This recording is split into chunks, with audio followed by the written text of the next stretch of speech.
Hey folks, H2 here from H2 Real Estate. Hey, I'm on site at one of my properties and I wanted to get on a channel here and show you I have just gotten a brand new roof put on this property.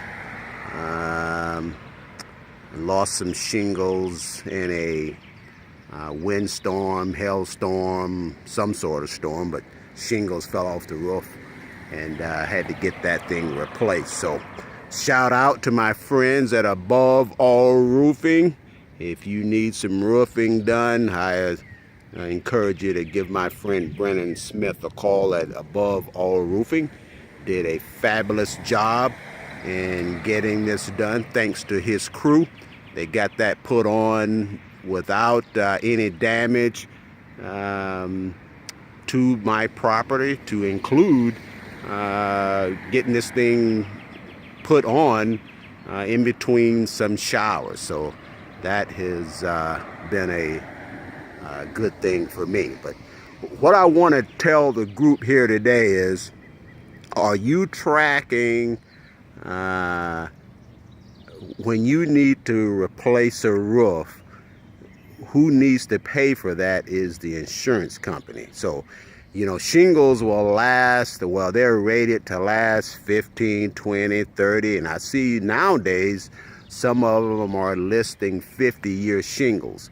But I guarantee you those shingles will not last that long. So if you just put a shingle out in the elements, it will probably last that long. But when you put those shingles up on a roof that's going to be subjected to high heat and cold weather, I guarantee you it won't last that long.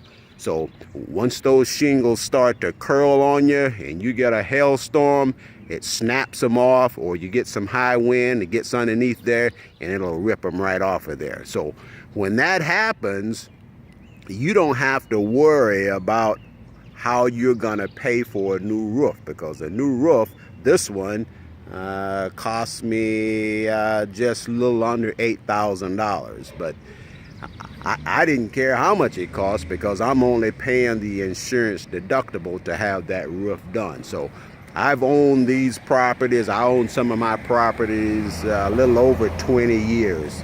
And I started off being worried about how I'm going to replace roofs when they needed replacing. But once I found out that any kind of storm damage that occurs to a particular property of mine, I just submit an insurance claim and I pay the deductible, and then I get a brand new roof. So if you're out there and you have a questionable roof, you might want to get it inspected for potential damage, some sort of weather damage that occurred recently or sometime in the past. Either way, if it was damage as a result of the storm, you get yourself a free roof. Well, minus the deductible you had to pay out for your insurance company. But anyway, that's a big savings. This brand new roof only cost me $1,000 because that was the cost of my deductible. All right, hey, so hopefully that'll help you. Maybe it'll save you some money. And certainly if you got friends and family out there that are considering replacing a roof, they need to call my friends at Above All Roofing, and they will do a fantabulous job for you. All right, hey, I'm H2. I'm going to sign off.